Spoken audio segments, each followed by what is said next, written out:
Yosa, kembali lagi di Kako Anime. Dan ya, kali ini kita akan membahas hal menarik lainnya yang menarik atau terjadi di chapter 1171. Dan pada video kali ini kita akan fokus pada pembahasan soal Imu. Yap, tepat sekali. Di chapter ini ya, Imu itu benar-benar full yapping. Imu mengungkapkan berbagai hal setelah kematian Harald. Dan daripada hal tersebut atau bacotan Imu tersebut, kita setidaknya tahu beberapa hal. Seperti Imu ternyata nggak tahu apa detail yang sebenarnya terjadi di Elbaf. Imu bertanya-tanya ketika Harald mati, siapa yang membunuh monster seperti Harald? Apa yang sebenarnya terjadi pada saat itu di Elbaf? Jadi ya, seperti apa yang pernah kita katakan saat live saat itu, Imu itu ya seperti teknisi wifi atau PLN atau apapun itulah. Mereka akan tahu ada satu koneksi jalur yang terputus. Teknisi tahu kalau ada kabel yang terputus, tapi mereka nggak tahu putusnya karena apa. Apakah diputus oleh user? Apakah diputus oleh pemerintah? Apakah diputus sama batang sawit yang tumbang karena badai? Apakah dimaling?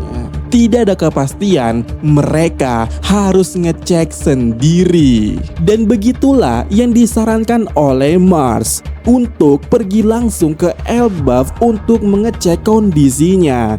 Tapi Imu menolak. Ada hal yang dibayar ketika melakukan kontrak dengan Harald sebelumnya.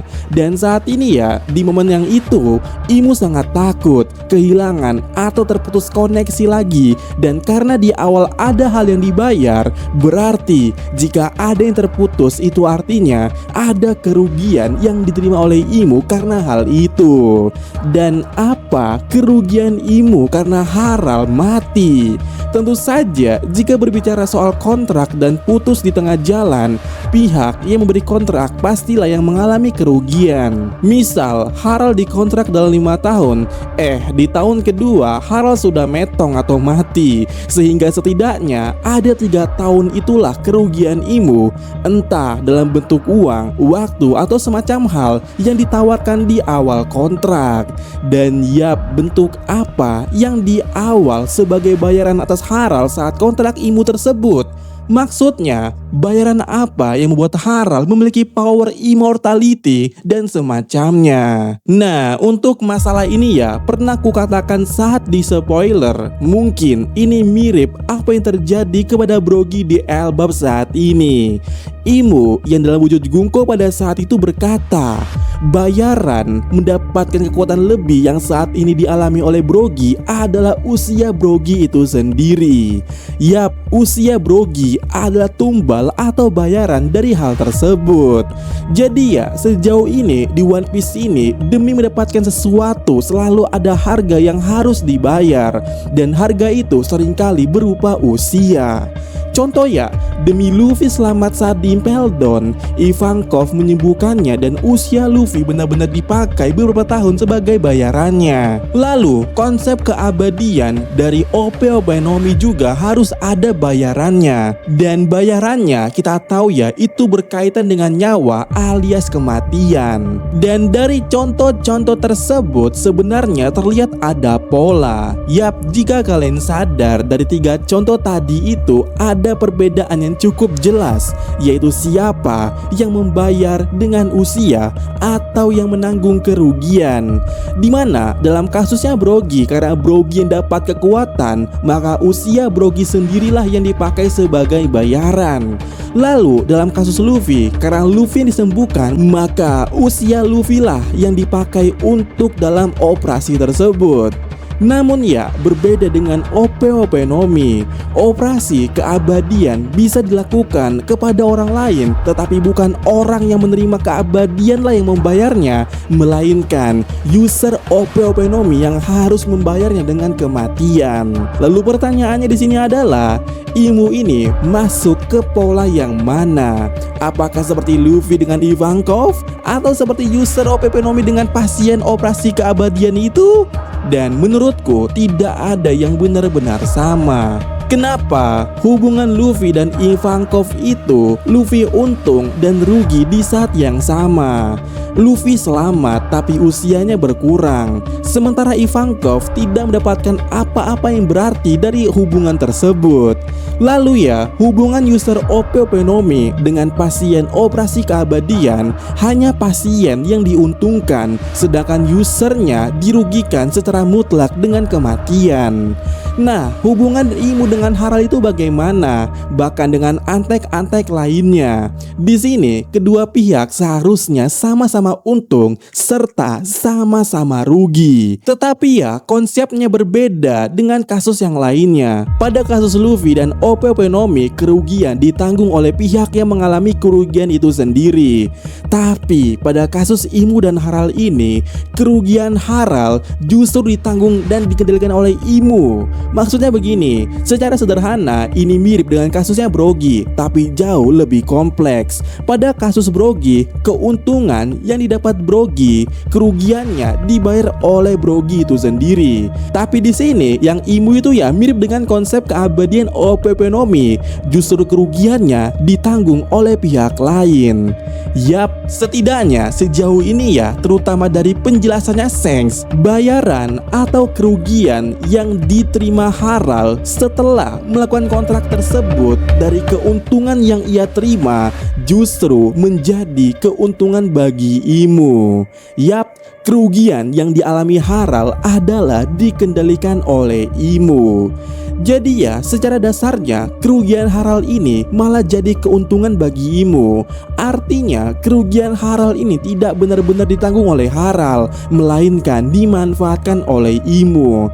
Dan bagaimana mungkin seseorang bisa memanfaatkan kerugian orang lain?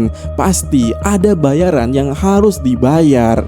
Dan itulah menurutku yang jadi poin yang ditakutkan oleh Imu. Lalu pertanyaannya, apa yang harus dikorbankan oleh Imu agar ia bisa mendapatkan keuntungan dari kerugian antek-anteknya? Apa yang harus dibayar Imu agar bisa mengendalikan sepenuhnya para bawahannya itu? Apakah bayarannya itu juga usia atau nyawa? Entahlah ya, tapi ini akan jadi menarik jika kita mengatakan bayaran Imu adalah usianya sendiri. Karena ya, di satu sisi kita akan mempertanyakan apakah Imu tidak abadi. Tetapi di satu sisi lainnya kita juga akan mulai bertanya-tanya apakah Imu abadi karena hal itu. Jadi begini, ketakutan Imu itu terjadi ketika ada yang mati bukan atas izin dari Imu, alias Imu tidak tahu apa-apa, tiba-tiba kontaknya terputus. Barulah Imu ketakutan. Tapi ketika kematian antek-anteknya disengaja oleh Imu, itu oke-oke aja. Jadi ya, karena hal itu membuatku berpikir bahwa Imu abadi karena kontrak-kontrak ini. Usia Imu sebagai bayaran adalah kontrak tersebut disimpan di tubuh para antek-anteknya. Sementara usia daripada antek-anteknya juga disimpan oleh Imu di tubuhnya. Sehingga keduanya ya saling menguntungkan untuk membuat siklus abadi. Tapi jika salah satunya mati tanpa diketahui, tentu saja siklusnya akan bocor.